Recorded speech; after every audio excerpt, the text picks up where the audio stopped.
1971 সালের মুক্তিযুদ্ধের পরে যে সংবিধানটা লেখা হয়েছিল, সেই সংবিধানে কিন্তু পরিষ্কারভাবে বলা হয়েছিল এই রাষ্ট্রের নাগরিকদের সঙ্গে কোন রকমের বৈষম্য করা হবে না। আমরা ওই সংবিধানে বলা হয়েছিল যে কাজ বলতে কি বোঝানো হবে।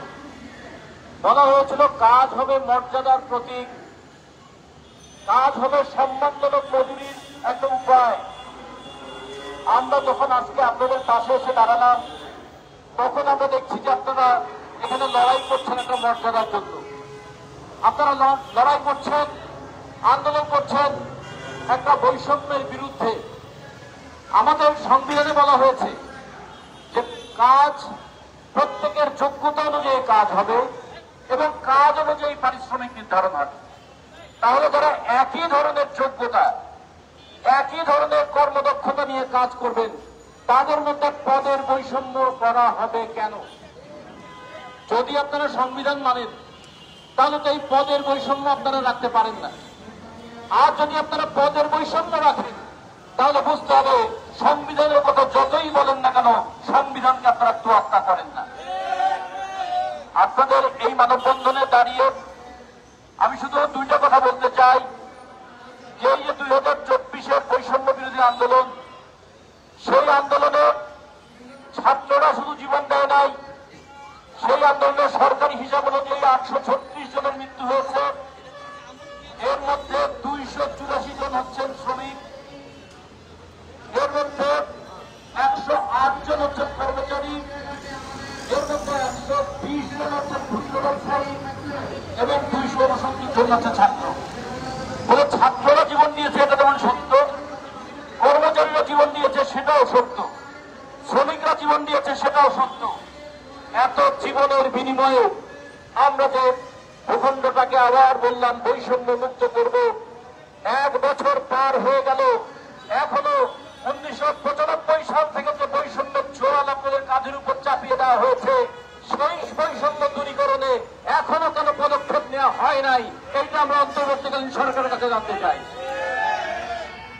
আমাদের পাশে আছে সচিবালয়। সচিবালয়কে বলা হয় বাংলাদেশের সমস্ত প্রশাসনিক কাজের কেন্দ্রবিন্দু। সেই সচিবালয় সবার প্রতি সম্মানজনক আচরণ করবে, সবার প্রতি মর্যাদাপূর্ণ ব্যবহার করবে, সবার প্রতি বৈষম্যহীন একটা আইন প্রণয়নের ক্ষেত্রে সহযোগিতা করবে। সেই সচিবালয় নিজেই যদি বৈষম্য ক্রিয়েট করে, তাহলে বাংলাদেশের মানুষ কোথায় যাবে?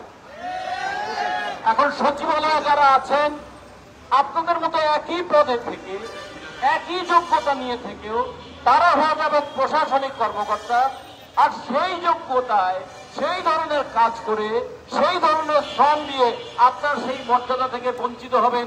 এই কথাটা কেন 1995 সাল থেকে 2025 সাল পর্যন্ত আপনাদের বলতে হবে?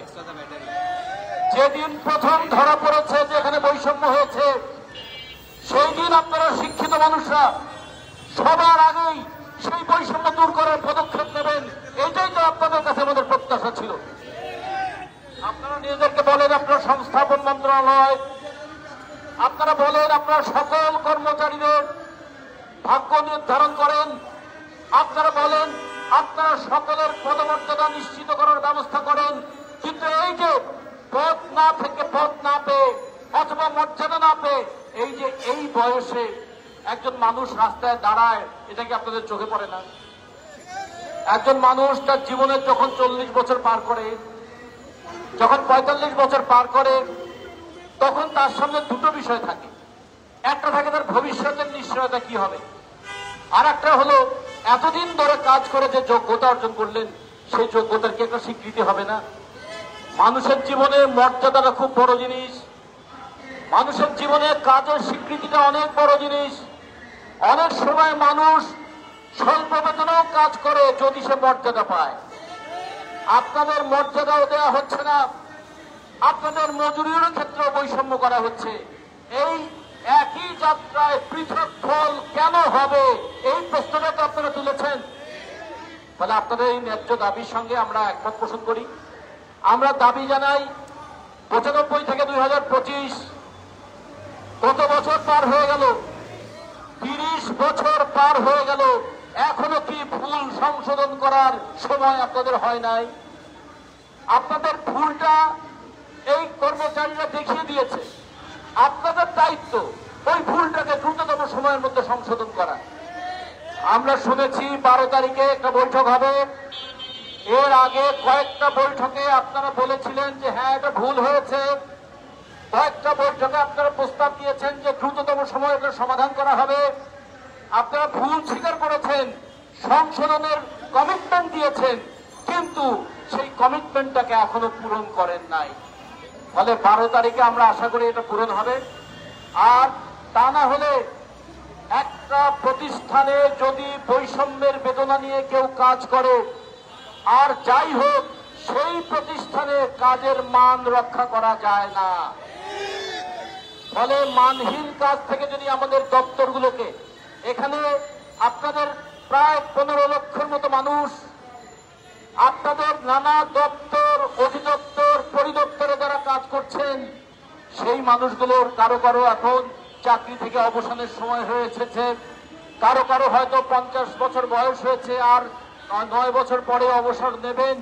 তারা একটু যাওয়ার আগে অন্তত মানুষের কাছে তো না হোক নিজের কাছে এই স্বস্তিটা তো নিয়ে যেতে চান যে আমি যে পদে কাজ করেছি সেই পদের একটা মর্যাদা ছিল, আমি যেখানে কাজ করেছি সেখানে আমি বৈষম্যের শিকার হই নাই, আমি যে যোগ্যতা নিয়ে কাজ করেছি সেই যোগ্যতার আমি স্বীকৃতি পেয়েছি।